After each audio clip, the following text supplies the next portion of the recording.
Hello, I've gotten some messages from students that they didn't know it was back to school night last night, and some emails from parents who did know but weren't able to attend and were asking if they missed any information. So I wanted to go ahead and share this video. All this information works for both myself and for Mr. Cervec. We tend to switch back and forth and do some co-teaching. So our sites are actually the same, just with some names switched. So most of the communication we do for this class that we'll share with both students and parents are done through our Canvas page. So on this page, there's a couple links I wanted to point out. One is the calendar. This is going to link to a Google Calendar. And so if you want to know what your student's doing in the class, right now I think it goes until October, first week in November. And so what they'll be doing is we just put a little bit about each activity, what the duration is. Usually at the end is when an assignment's due, and if we have any other events. And one of the things we didn't announce for Back to School Night is that if anyone wants to sign up for Watermelon Wednesday, I'll put that link in the email with this as well. But it's a day we just tour all the academies, and we're always looking for some parent volunteers. Also, we have some upcoming college visits. In the AM level, they are just going to discuss their college, so we have SCAD coming in soon and UMBC as well. Now, the shared drive is for student documents. That means that they can access them at home, and soon, once the students turn in the rough draft of their web portfolios, they'll all be on this link. Now, a lot of this class focuses on portfolio development, so this will be constantly updated. In fact, you see it's Unit 15, but that's really finalizing it for the summer and for if you're going on any college visits, but we will be having time to update it after every unit or two. So this is a survey course. We'll be addressing a little bit about all of these topics so that students can decide what they want to pursue if they do want to go into this area. Also, what they would like to maybe focus on next year in class. Our syllabus you've seen, we have a YouTube channel. It's probably going to start playing music initially, so we'll just go to videos or playlist. And this is every video we've filmed. We do try to film and upload our lessons for any students that are absent. And we have playlists for the units. So right now we're working on the table setting, which is part of the AIM game and concepts. Again, this is constantly being reorganized with the newest lessons. So you'll see this page changing as the year goes as well. So if we go back to that Canvas page, there's a couple other areas I want to highlight. We heard a lot of students were using Canvas on their phone, and so clicking multiple pages deep wasn't really working for them. So our format is, okay, I'll copy that again. We're sorry, we were having some technical Canvas issues. I'm guessing this one's going to do the same thing. It turns out there's an AREF code that it's been doing, and I mentioned that as well. They've done an update, so sometimes our pages don't always load, and sometimes we need to relink them. So if I go through this, I can also do a view all pages, and let's go to game concepts, and I'll just copy and paste that link yet again. So if we go to it, the page is going to look like an overview. It'll have a link to all the lessons, the playlist. It'll have content standards and essential questions, especially if it lines up for a certification test. The students will be focusing on the Premier certification this year, and if they pass it, they can take the Maya certification afterwards.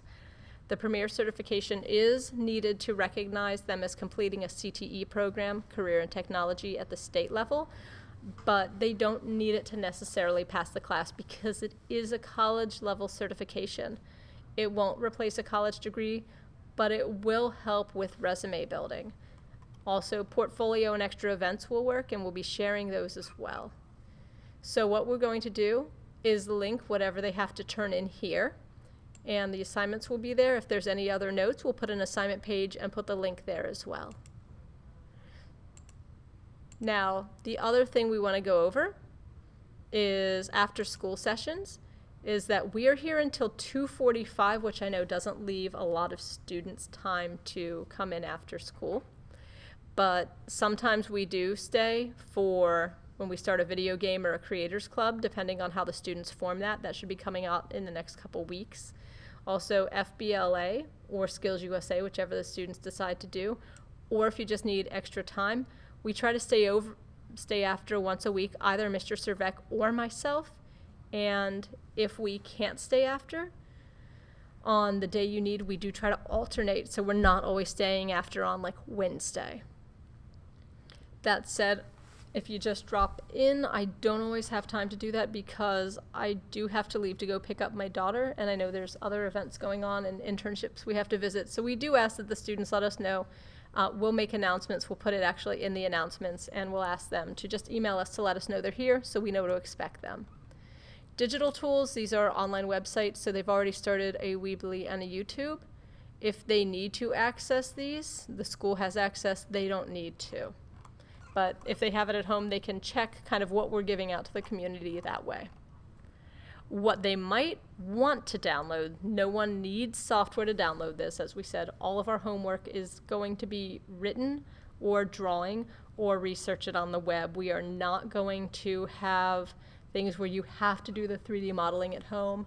But if you want extra practice, if you're having trouble and need extended time, or if you just really get into this and want to work on it, we do have that you can download an educational version of Maya for both Windows and Macintosh. You can do Unity and Unreal as well. Now, Adobe has really won the art war, so they don't give their stuff away for free. You can get a 1-month trial, and I really recommend that in emergencies. But there are freeware packages that will open their files. So GIMP and Paint.net should, Inkscape, and DaVinci Resolve. I hear mixed things about how well that one works for opening up Premiere documents, but the operation of it is very much like Premiere. So if you need to edit a video at home, I really recommend this. It tends to be a better editor than, iMovie or Windows Movie Maker if you still have a computer that has that. And once again, you can check the system requirements. I tend to tell my students if they can play Steam, then it will work, and if they can't, check the system requirements, but it actually is harder to play games than make games, at least for the computer. For the students, yeah, it's harder to make them. So what you need, a sketchbook. You can use the one you already have, but I'll need to collect it sometime, so if you really don't want me to do that, get another one for class. Flash drives, greater than or equal to 16 gigabytes. And headphones with a mini jack. We cannot use the Bluetooth ones. They don't connect to our computers. A way to take notes, that just means if you want to bind or bring it. We'll also let you use Google, Word documents, whatever. Also optional drawing pencils and vinyl erasers. We do have them in the class. They tend to see some wear and tear, definitely. Now, this is not needed yet, but if you want to talk about this as a career path, if that's where your student wants to pursue, we also have other things on this overview and resource. We'll go back, and I'm just continually reviewing where they are. It's the colleges, scholarships, and careers, or internship information. So we have a list of colleges our students have gone to and what they say. It's very unofficial. We have the Game Career Guide, which has a list of every college they know of. If you go to schools and more schools that have majors in game design. Again, there's a lot more resources about the game company for students learning than we found about animation and video. A lot more of those are professional organizations. We also have the NASA Simulation Summer Internship, or NASA Simulation Internship, and the NSA internship. They can also apply for an internship during the year as well, but that's something we'll need to talk about soon. There's also writing programs. So this usually tends to be something they're looking for colleges. And if they don't have that yet, if they haven't built something, they can at least start the process if they want to come up with an idea or a pitch or something like that, and then pursue that later. If they do need extra help, aside from staying after, there are online tutorials and groups. The Howard County Library System has a lot of online classes. If they use their library card, and if you don't know what your library card is, if you go to hcpss.me,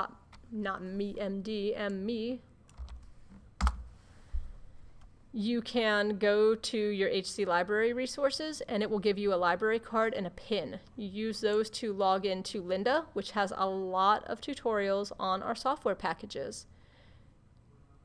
There's also Gale courses, and these are going to do more coding, Unity, and Unreal kind of software packages. So we can do coding in C# or in C++. It depends on which software package you want to know as to which one you want to do. The other thing is you can also look up HTML and CSS there, because we'll cover an incredibly small amount of that, but it is a really great field to accompany with an art. If you want, Khan Academy also has Pixar in a Box lessons, and there's also IGDA, and that's the International Game Developers Association. This isn't as much lessons as an organization that has chapters everywhere. So they have a Baltimore and a Washington, D.C. area. They tend to post most of their things on Meetup or Facebook, so that might be something you want to check out. Sometimes it's just people in the industry meeting up. That might not be the best event for students to go to, but they hold a lot of outreach as well. And in fact, they do a state of the industry typically in November, and that one's really interesting because if you pre-register, you can go to Firaxis or wherever they're holding it, but at least last year it was Firaxis, and you can hear from game companies in the area, see who's hiring, what they're hiring in, if they're not hiring in it. So, but this is a professional organization. All right, so for assignments and grading policy, we want to go over that we will have a number of summative and short-term assignments, although as we said, most of the work is designed to be in class. If students do miss days, they can either schedule time to come in after school or they can work on it at home. We don't adhere to the 1 day missed, 1 day makeup, just because we know sometimes you can't get to a computer to finish all your work in that time. So normally we try to give it about a week or two, unless an assignment is building off of another, then we really try to speed that up. So our grading policy is that you turn it in, and then if you want, or if you've made any changes, if you want to try again, you can finish it, make changes, and resubmit. That can be either based on the fact that you weren't finished, that maybe you missed a few days and made it up later, or just on the fact that you saw how we critiqued what we reviewed and you want to earn a better grade. So a lot of the test may not be able to be retaken, although our certification is one that they will get at least 2 chances to take during the year. So just know that that exists, that we do always have we don't want students to say, okay, I can turn it in whenever. They have to turn it in on time. But as long as they turn it in on time, they can always resubmit for a higher grade. If they do turn their work in late, it's minus 10 points for each day that it's late. Although we have not started that yet because we know students are still figuring out their computer system and their schedule and such like that. We also ask that each student name their project with at least their first initial and last name in the name. So if this was bouncing ball, it might be, for me, T. LeBaron bouncing ball. We deduct points if they don't name it properly, but again, that won't start until October because we know students are still learning the schedule. It's just so we can't accidentally save over the first bouncing ball project with the second bouncing ball project because they all name them bouncing ball. So you can also access information on the ARL in general by going to arl.hcpss.org. And this is where you can see staff academies, know the other programs that are around. Announcements such as we have t-shirts for sale if the students want an ARL t-shirt. We have prospective student nights and recruitment coming back. Here's our back to school announcements. So this is where you'll find a lot of the general ARL announcements.